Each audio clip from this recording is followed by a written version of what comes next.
ఖుషి, Bablu, happy children's day. Thanks mummy. Thanks mummy. ఇంకా స్కూల్కి ready అయిపోయినారా? సరే సరే, ప్రైజ్ వచ్చిన తర్వాత చూపిద్దులే. Okay okay. స్కూల్కి బయలుదేరేస్తారు ఇంకా. ఈరోజు ఫుల్గా గేమ్స్ ఆడిపిస్తారు కదా? అవునా, సరే బాయ్. హలో అందరికీ, ఎలా ఉన్నారు? బాగున్నారా? Welcome back to my channel దునియా అమ్మాయి వ్లాగ్స్. ఈరోజు అయితే ఒక హెల్దీ స్వీట్ ఐటమ్ అయితే చేస్తున్నానండి. పెసరపప్పు, బెల్లము, సుజీ రవ్వ వేసి చేస్తున్నాను. చాలా బాగుంటుంది. అందులో ఈరోజు చిల్డ్రన్స్ డే కదా, ఇంకా మా పిల్లలు స్కూల్కి వెళ్ళేటప్పుడు ఏమన్నా స్పెషల్ చేయమ్మా అని అడిగారనమాట. మీరు వచ్చేందుకు నేను ఒక హెల్దీ స్వీట్ అయితే చేస్తాను అని చెప్పాను వాళ్ళకి. ఇంక వాళ్ళు వచ్చేలోపు నేను ఈ స్వీట్ ఐటమ్ అయితే చేసేస్తానండి. ఇంకా ఈ హెల్దీ స్వీటు మీరు కూడా చూడాలంటే వీడియోకి ఒక లైక్ చేసి, కొత్తగా ఎవరైనా మన ఛానల్ చూస్తుంటే సబ్స్క్రైబ్ చేయండి. అందులో ఈరోజు చిల్డ్రన్స్ డే కదా, స్కూల్లో చాలా ప్రోగ్రామ్స్ అయితే పెట్టారు మా పిల్లలకైతే. ఇంకా బాగా ఎంజాయ్ చేసేసి వస్తారు. ఇంక ఇంటికి వచ్చిన తర్వాత ఇలా హెల్దీ స్వీట్తో సర్ప్రైజ్ చేద్దామని చేస్తున్నాను. చాలా బాగుంటుందండి ఈ స్వీటు. ఇంక ఎందుకు ఆలస్యం, ఈ స్వీట్ ఎలా నేను చేస్తాననేది వీడియో చూసేయండి. ఇదో చూడండి, సుజీ రవ్వ తీసుకున్నాను, ఆల్రెడీ వేయించేసానండి. ఇంక పెసరపప్పు తీసుకున్నాను. ఈ పెసరపప్పు ద్వారగా వేయించుకోవాలండి. తర్వాత బెల్లము, తర్వాత పాలు కూడా అండి, పాలు తీసుకున్నాను.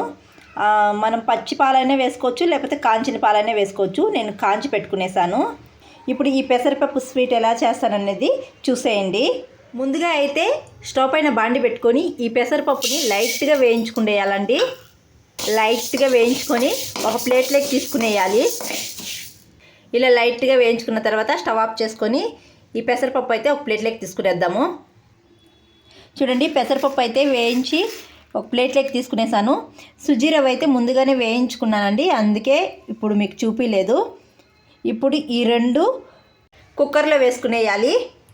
పెసరపప్పు వేయించుకున్న పెసరపప్పు అయితే కుక్కర్లో వేసుకునేస్తున్నానండి. తర్వాత సుజీ రవ్వ కూడా వేసుకునేస్తున్నాను. ఇప్పుడు వాటర్ వేసుకుంటున్నానండి. వాటర్ వేసుకున్న తర్వాత పాలు కూడా వేసుకుంటున్నాను. వాటర్ కొద్దిగా, పాలు కొద్దిగా వేసుకుంటున్నాను అనమాట. ఇలా రెండు వేసుకొని చేసుకుంటే టేస్ట్ చాలా బాగుంటుందండి. ఇప్పుడైతే వాటర్ వేసుకున్నాను. ఇప్పుడైతే పాలు 1/2 లీటర్ దాకా వేసుకున్నానండి. వాటర్ కూడా ఒక 2 గ్లాస్ వాటర్ వేసుకోవచ్చు. ఇలా రెండు వేసుకొని కుక్కర్ మూత పెట్టి పెసరపప్పుని మెత్తగా ఉడికించుకునేయాలండి. ఇలా బాగా కలుపుకునేసి మూత పెట్టుకునేద్దాము.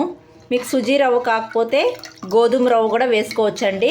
గోధుమ రవ్వ వేసుకొని కూడా చేసుకోవచ్చు. ఇప్పుడు మూత పెట్టి విజిల్స్ పెట్టుకునేద్దాము.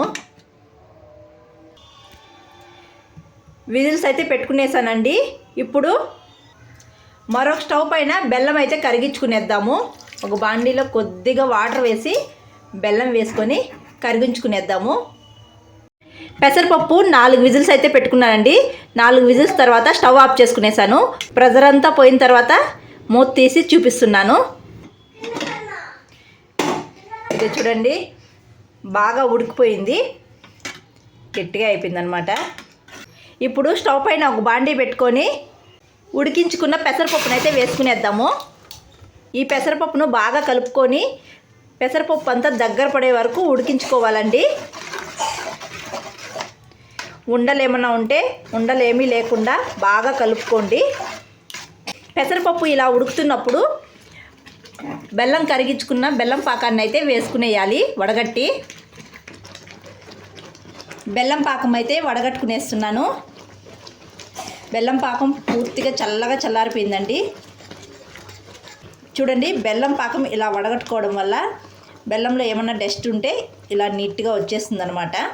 బెల్లం పాకం వేసిన తర్వాత బాగా కలుపుకోవాలండి. ఇది అడుగు అంటకుండా కలుపుతూనే ఉండాలి దగ్గర పడే వరకు. పెసరపప్పు అయితే బాగా దగ్గర పడుతుందండి. ఇప్పుడు కొద్దిగా యాలకుల పొడి వేసుకొని కలుపుకునేస్తున్నాను. పెసరపప్పు అంతా బాగా దగ్గర పడిపోయిందండి. ఇప్పుడు స్టవ్ ఆఫ్ చేసుకునేద్దాం. స్టవ్ ఆఫ్ చేసుకొని దీన్ని అయితే పక్కన పెట్టుకునేద్దాం. స్టవ్ పైన మరొక బాండి పెట్టుకొని నెయ్యి అయితే వేసుకుంటున్నానండి.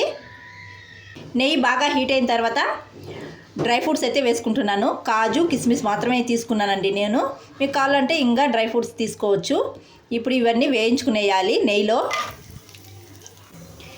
ఈ విధంగా వేయించుకొని ఈ డ్రై ఫ్రూట్స్ని అయితే పెసరపప్పు స్వీట్లో వేసుకునేద్దాము. ఈ డ్రై ఫ్రూట్స్ని అయితే వేసుకునేస్తున్నానండి. నెయ్యి కొద్ది ఎక్కువగానే తీసుకున్నాను. అంతేనండి, పెసరపప్పు స్వీట్ అయితే రెడీ అయిపోయిందనమాట. చాలా టేస్ట్గా ఉంటుందండి. చాలా సింపుల్గా కూడా అయిపోతుంది. చూసారు కదా పెసరపప్పు స్వీటు. పెసరపప్పు, సుజీ రవ్వ, బెల్లం వేసి చేశానండి. చాలా బాగుంటుంది. కొంచెం ఫ్రిడ్జ్లో పెట్టుకొని చల్లగా తింటే చాలా బాగుంటుంది. మీరు కూడా తప్పకుండా ట్రై చేసేయండి. మా పిల్లలకి ఈరోజు నేను చేసి పెట్టాను అనమాట. ఈ వీడియో మీకు నచ్చినట్టయితే మీ ఫ్రెండ్స్కి, రిలేటివ్కి షేర్ చేయండి. మరొక వీడియోలో మళ్ళీ కలుద్దాం. అంతవరకు టు ఫాలో దునియా అమ్మాయి vlogs. Thanks for watching. Bye.